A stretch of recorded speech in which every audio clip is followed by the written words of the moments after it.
Hi, this is Father Dennis Saran, pastor at St. Dominic Church. Again, joining with Dr. Lynne Knobloch-Fedders. I keep saying that's a long name, but I say it. Clinical psychologist and faculty at Marquette University. I went to Northwestern, so I always have to choke a little bit when I say Marquette, but that's okay. I worked at Northwestern for 16 years. There you go. I knew we had a connection. I knew we had a connection.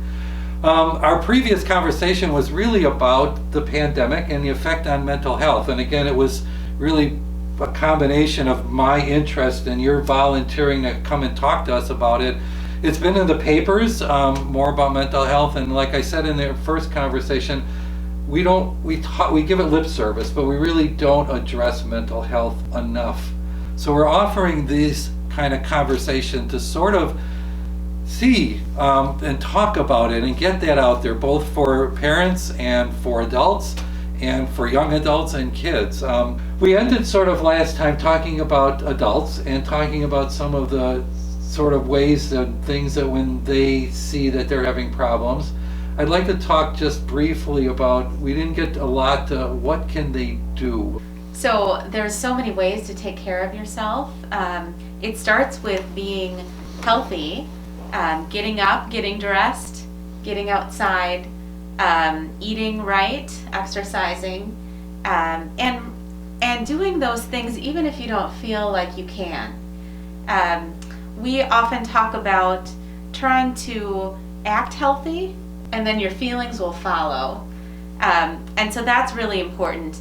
We also talk about having compassion for yourself, saying this is a difficult day, but I'm going to do my best today. Setting small goals, like today I want to get out for 5 minutes. And if you do that, you can say, yay, I did that today. And really getting yourself accustomed to putting forth the efforts before you even feel like it's paying off, because eventually it will pay off. You can't just let your feelings be the judge. Well, I don't feel like doing that, so I'm not going to. Actually, it's the reverse. You got to do it first, and the good feelings will follow. I always said that I say pretend. I say pretending is just as good. And people think that's funny because they don't believe that. I always say, well, just pretend you're happy. And eventually you'll probably be happy if you pretend long enough. The problem, one of the things is this time of year, it's dark at 4:30. I remember starting work at dark, coming home at dark. And so it's that even sunlight that we don't get anymore. Does that make a difference? Yes.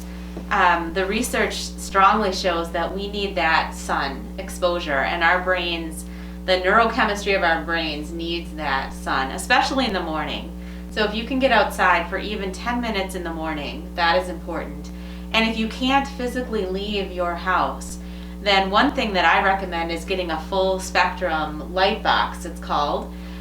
You put it on in the morning and you can read or have your coffee with it, and it gives you that sunlight that your brain so desperately needs to reset itself for the cold winter months. It also, I imagine, not getting that sunlight affects your sleep, and your sleep patterns and how you sleep, I believe, are probably critical to your mental health. Absolutely. I think that's why the morning sun recommendation is, because it's mimicking your body's biorhythms, getting you up and alert in the morning, and then moving toward calmness and relaxation to be able to go to sleep. But a lot of people have sleep problems, and those are really associated with mental health problems. So when you're physically tired but your mind is racing, it's hard to sleep. And so we often recommend people develop really calming routines at night. So turn off the TV, turn off the computer, don't look at that blue light exposure anymore, because that is messing with your body chemistry as well. Read, you put on soft music, a candle, take a bath, just make a point of unwinding before bed, and then even if you don't fall asleep right away, you're still calm and restful, and that's important. I'm an essential oil nut because I think our smell it triggers a lot of our feelings. So when I'm well, lavender. When I'm worried about getting sick, eucalyptus. And those are things I put before I just, goes and just comes, and it just gives you that atmosphere. I even do it at the office here. So I'm a big believer in essential oils. Yeah, those kind of things are terrific. They're not taking a antidepressant medication. You know, it's using our own body chemistry and human makeup to help us feel better. Good nutrition does the same thing, exercise, a lot of ways that we can boost our mood. And stimulating all your senses, you know, like maybe you can take a shower, do some physical activity, hour or two before going to bed. Do something to stimulate all your body to sort of, again, try to keep those natural rhythms from what we do, which kind of leads us, I think, really well into talking about young adults, because of all the things that young adults drive us crazy is their lack of rhythm in life, and they're doing things that they're going to bed at 3 in the morning, they're eating, all kinds of different times and places. So one of the questions, or I should say a lot of the questions that when we just polled people that were interested in these topics, how do I help my young adult? How do I help my teenager? How do I talk to them?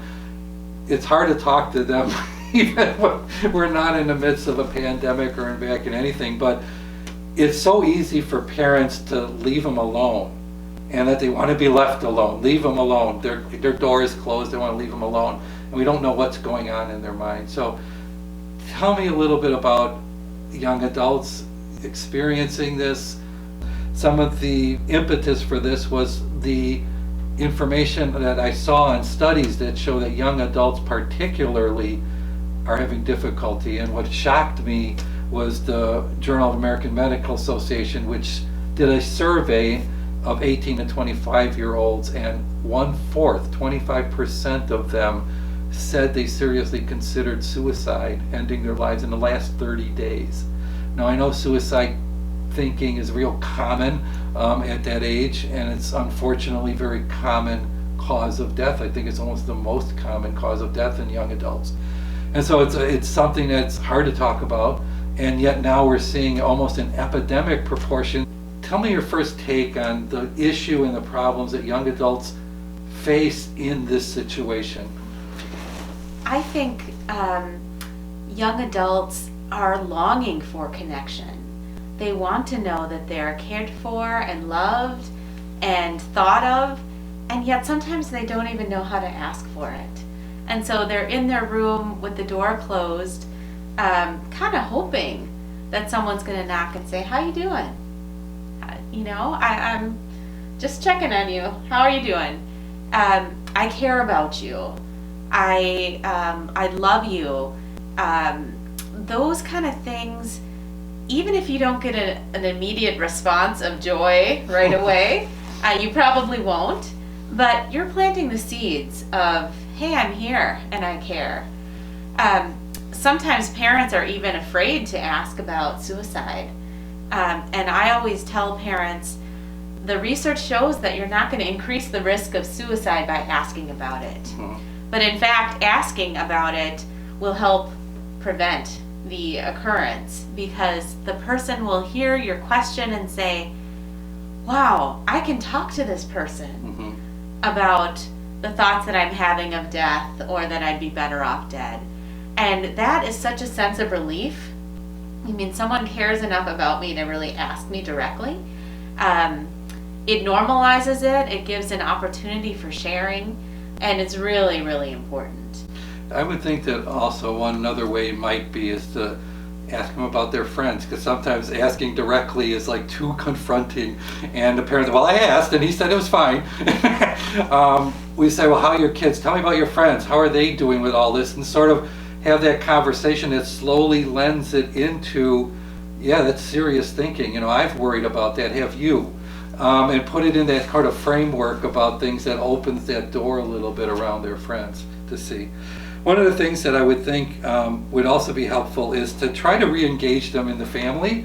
One of the things that teenagers are notorious for is even though, like you said, they want to be wanted, inside they rebel. And having to be at home, even if you have to force them, saying, "Hey, I need your help with this. Hey, can you help me with this? Let's play a game together. We're going to start this thing. Let's do this. Can you be part of that?" Is that going to be a helpful way to? I think so. And I think the idea is that you want to invite them and also find opportunities where they're at their best. So when they're coming down for dinner and hungry, that's a great time to engage them. If they're giving you all signs of like, this is not a good time, then back away a little bit. But be persistent. Don't crowd them or force them. That will cause them to retreat. But find those little openings. Driving in the car, you'll be surprised at what you hear when you're driving or they're driving and you're just kind of talking. Sometimes young adults are in the frame to talk, and sometimes they're not. So you have to be wise in reading their interpersonal cues, but not to give up. To invite, and even if you invite 3 times and 1 time you're successful, that's a win. Right. I think you talked about very interesting being in a car, and it's true. Sometimes taking a long way home is a really helpful way to do it, or stopping. Let's stop for ice cream, or let's stop for this, or stop. Because it gives you the more opportunity, because you see that that's really important conversation taking place, which gets us kind of a little bit into social media. It's a real problem, and I don't see a solution. It's both a godsend, and it's sort of like I said, everything spiritually seems to be both a blessing and a curse as we go through life. And social media is a blessing and a curse to kids. What's your take on what parents should be doing, how they should be doing, monitoring during this time of the pandemic, what they should be doing with social media? Yeah, I think that there's a lot that's helpful for teens and young adults on social media, the ability to connect with their peers in a more relaxed, unstructured environment. But on the other hand, it can be all-consuming. Kids can get so into their image on social media or what other people are saying or doing that they lose themselves. And I think that's the real danger of social media, is that it's hard to separate out, teens and young adults are looking for meaning in their life, and who am I and what am I about? And sometimes exposure to social media just is so confusing and difficult because they're not really able to figure out their own attitudes and opinions, because they're bombarded with everybody else's attitudes and opinions. So I like to advise parents to be watchful about social media. Set some limits. You don't want your kids on screens all day. And that is not healthy for anyone, much less teens and young adults. So train them to use their time appropriately. When they have time limits, I think will get them started in the right direction. And also be curious. What's going on? What are people posting about? What are you chatting about? Really engage them in conversation. And a couple of rules that I know that I've heard, again being in pediatrics before, is when you're on social media, there's no closed doors. In other words, if I want to walk in and see what you're doing, I'm permitted to do this. When you're on, there's no closed doors. And secondly, not having it in the bedroom or having her laptop or having her pad or something. None of that's allowed after 8 o'clock or 9 o'clock, which makes kids crazy because that's when all the kids are talking. But I think it's a good rule to think about, because number one, it does disrupt their sleep. You don't know what's going on because you went to sleep and they're still talking on their stuff at 2 a.m. And those are the times that, nothing good happens after midnight is what I've heard, and I still believe that for what's going on to see. Addictions. We talked about addictions in adults. Addictions in young kids, and I know because they're, again, social media, pornography, how easy it is to get into that stuff and be stuck on that. And so it seems to me that a lot of those addictive behaviors, especially now in the pandemic, they're more at risk, and they're more at risk of developing them because it's so easy to do. Mm-hmm. And I think that's a real challenge for any parent. What's the difference between somebody who is excited about a new thing that they're doing, and where does it cross that line? And I think parents or loved ones can see where it crosses the line when they're retreating from the world, or they're not engaging in other meaningful activities because they're so consumed with what they're doing. So I think that it's important to give them opportunities to engage in real life activities. And you're teaching them moderation, which is an important skill for anyone to learn. moderation, Right. setting limits, knowing when too much is, when it's time to stop an activity or move on to something else. So, Well, yeah. that gets us into some of the symptoms of that parents would look at to say they got a problem with their young adult or so, whether living at home or not living at home.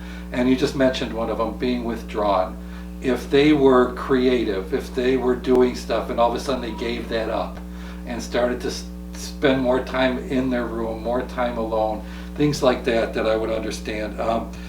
Tell me a little bit about, if their social structure changed, where they were going out and now they're not, or they were going out with a lot of friends and now they're just got one.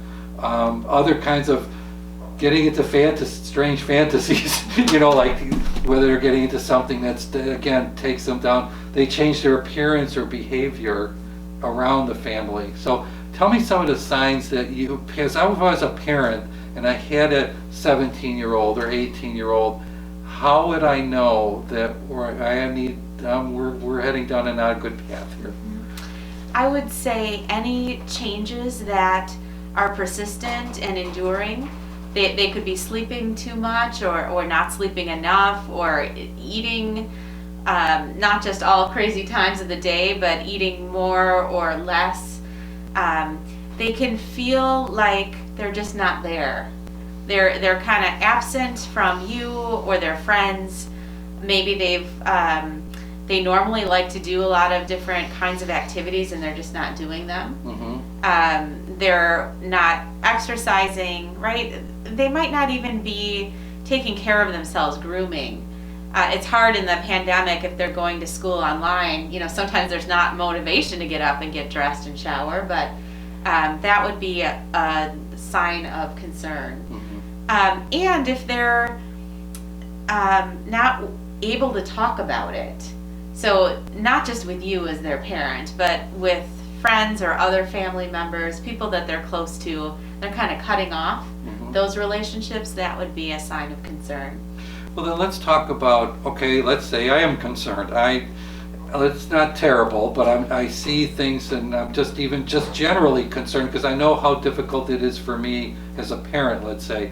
So what's some of the things as a parent that I would do with my young adult to try and break out of that, to get us back on the right track? What are some of the things that I would want to do as a parent? I think one thing is to start asking in gentle ways. How you feeling? How you doing? And be specific. I noticed that you were up really late last night and now you're kind of dragging today. What's going on? And if they don't give you a good answer right away, that's okay. Keep trying. We tell parents that half the job is being persistent. Not to crowd them, but to ask. Kind of ask indirectly, how are your friends doing? Is there anything I can do to help? Hey, you're in your bedroom a lot with the shades down. Let's let the sun in here. Let's clean up a little bit. How about if we do that? I think those things are kind of important. They're meaningful signs without being too pushy. It's also important to not give them lectures, tell them what to do. People can only absorb in like 5 sentences. So if you're getting tuned out, you're probably talking too much and you need to be asking more. And I would think, one of the questions that came out is, when do we do tough love? And this seems not to be the right time. And I would say because we're in the middle of this. We're not, one of the things that we had talked about before we even started this was the trauma of this is that it's not what we expected. And we all thought it was a few months and we'll be back to normal. And now we don't know what normal is anymore. And also we don't know when the end is. So it doesn't seem like a right time for tough love. I agree with you.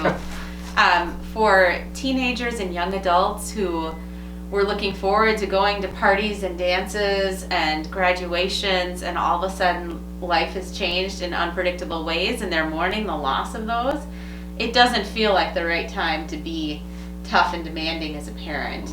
But I think we're going for compassion and gentleness but also some directness, right? Not giving up in the face of the withdrawing, but being persistent and being loving. And I think that you can get more flies with honey than you can with vinegar. And that's really important to understand with teenagers and young adults. I also think one of the things is that they're in a weird place because they both want to be in the nest, but they want to get the tools and skills to get out of the nest. And yet they want that umbilical cord to pull them back in if they need to. And so that's why it's very interesting. So to me, it also might seem keeping them engaged in the family. Like, I need your help. I want to go for you. We talked about early morning walk. I'm going to go for a walk. I need you to take the dog with me. I need you to come and do this with me. Can you do that? I need you to come and help me with this. How about you make up our menu for dinner for next week? Or, I mean, to re-engage them in the family so that they really are feeling like, this is what we need you for, and this is why you're here, this is what we need you, and to feel needed, even though they won't admit it, and sometimes they'll moan and groan about it, but like you said, just like asking and they might not answer, saying, oh Mom, I don't want to go, and I know you don't want to go, but I really need you to come with me because I don't want to be out by myself. Things like that where you just pull that in. And if your teens or young adults are into music or art or baking or cooking or anything like that, I tell parents, you can tolerate a dirty kitchen if your teenager or young adult is making something. I mean, that's a fair trade-off, that they're engaged in doing that, and you might not like all the dishes piled up, but they're in there doing that, and that's important. We talked about some of the serious signs or some of the things we talked like withdrawal and things like that. What's the second step? Let's say parents have done that. They've talked to their child. They have tried to engage them, and they see really kind of behaviors that are really scaring them. I mean, I've seen cuttings or evidence of cuttings. I've gone to their rooms and seen things about death or something. I go on there and I see all this pornography that's on there. Something that this is beyond me. I can't do this. What's the next step for people? So in those situations, parents should not be afraid to reach out for help. They could call their pediatrician or their family doctor, who's got likely a ton of resources in the community for counseling and other services. I think that sometimes parents get into this idea that it will just go away. I'm just going to wait a little bit longer. And unfortunately, that allows the child to get deeper and deeper into some of the despair. And I think reaching out for help is important. And even if you bring your teenager or young adult to a counselor and it doesn't go so great, they don't connect, that's okay. Keep trying. We always say that finding the perfect counselor sometimes is challenging, and you might not connect with one right away, but that doesn't mean that there isn't someone else out there who will really be able to help. Well, and I think sometimes your child gets mad at you because you are pulling the fire alarm. Mom, why did you do that? It's not that bad. Mom, why did... And I always tell parents in those circumstances, you tell them I'm having the problem as a parent.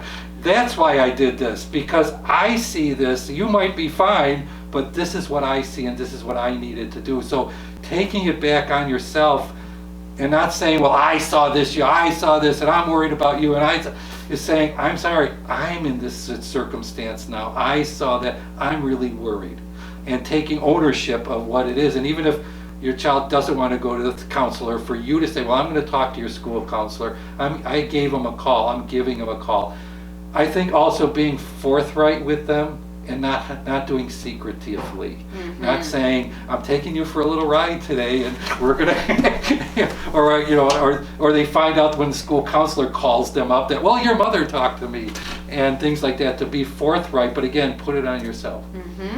And you can even go so far as to say, if the counselor says that you're doing fine and I shouldn't worry, that's great. I'd love to hear that news for my own health and well-being. But let's just go and have the conversation. And I think that you're right. And it's got to be direct. You have to say, honey, I'm worried. this is what I'm going to do, and I know you're probably not going to be overjoyed, Right. but I really feel like I love you, and I don't want to let this go on. Right. Because I care so much, and you always just say you care so much. Right. And they're gonna, have a fit or whatever, pout, but in the end, I think it is also relieving to know that your parent is watching and has your back and really cares. And even to say, honey, there's people that could help us. We could find some things that would make it so much better. That if we don't try to get help or figure this out, I don't know that it's going to turn out any differently, and I know that you're miserable. Right.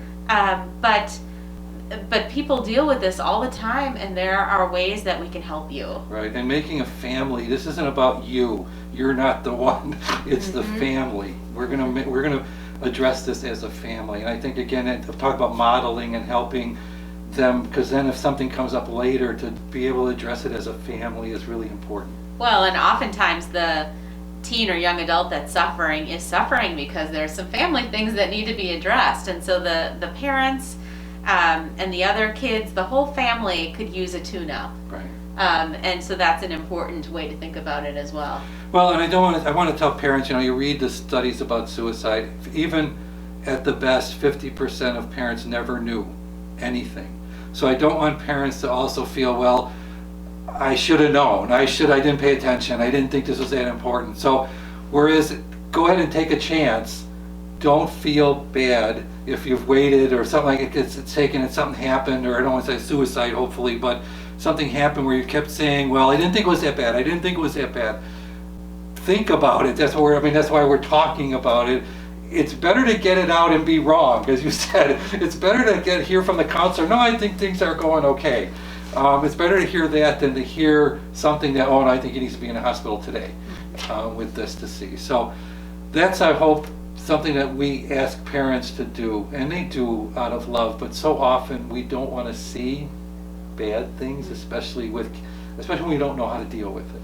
And I would just give parents a lot of hope that there are excellent resources out there, and it takes courage and strength to ask for help and get help, but help is out there. And you don't have to be struggling on your own or worried that this is something that you only have to deal with. One thing, we only got a few more minutes, but we haven't talked about faith.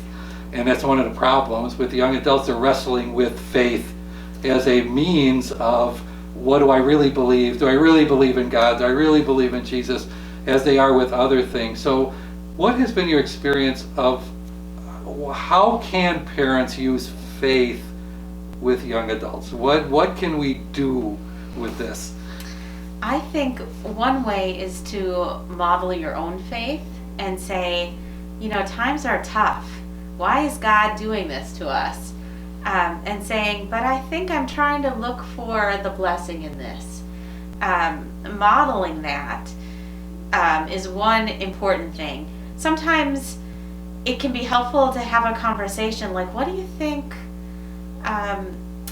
what do you think the meaning of all of this is? Teens and young adults like to share they like to have existential conversations about the meaning. And so getting them to think about what challenges are before us and how do you think we're being called to solve them, I think is really important. And also to help teens and young adults remember that there's a world out there that needs them. We need their caring and their energy and their compassion for others. And so in tough times, it's important to be reaching out versus reaching in. And I think as you talk about modeling, we talked about getting away from that tunneling about yourself and start to do things for other people, it's easy to bring your teenagers along. Hey, I'm dropping this off at the food pantry. Can you come with me? It's kind of heavy. I want to take this stuff to the women's center. Can you drive me there because there's a lot of stuff. To have them participate in those kinds of things that you're doing, like you said, to model that it's not just about me and us, it's about other people and how we help them. Or even to say, hey honey, how are your friends doing? What do you think they need? Is there any way you and I can help out so-and-so? what are your ideas about that? And really get them to think about, in their own circle, who needs help and how can they help? That's a great idea. And I think maybe even being in contact with other parents and to say, hey, what can we get for our kids to do together, and try to, in some way, to do something like that. Because you said kids they're very, what I think is common is the young adult is very generous and they're very sensitive, especially to people in need or people that are something's wrong, but they don't know how to channel it. They don't know what to do, and that may be the role of the parent to help channel that, to see. I also think guiding God in your house in some way, having a little altar or having something that they pass every day or is part of your life is another way of modeling that behavior to them. And I think that's about all you can do. I hate to say it. I mean, we could have the kids talk, but I mean, it's about all you can do with kids. I mean, as far as faith is concerned, is to show them, like you said, how important it is in my life and how we take what's going on and understand it through the eyes of faith. Mm-hmm. And pray consistently for your children, that God will touch their hearts in whatever way. It might be unexpected, might take a little bit. I know I always think of St. Monica praying for St. Augustine, and he turned out to be a doctor of the church. So I think God hears the prayers of parents, inviting, asking, begging God to help touch their kids' hearts. So planting the seeds and being open to that is important. Boy, I wish I had said that. That was quite beautiful. Thank you very much. And thank you again for joining us. We're going to probably add one more segment, which is really talk about more like school-age children. If you like these segments, again, we're going to have them, these three. And then give us a comment. Let us know. Write back to us at St. Dominic on our website to let us know if this was important to you, if it helped you. We're really, again, trying to help and bring this to light, knowing that mental health issues are really there. We spend so much time on physical things, and mental health issues are probably more damaging than any physical thing that we do in our lives. So thank you again, Dr. You can call me Lynn. Dr. Lynn. Dr. Lynn, thank you for joining us, and thank you.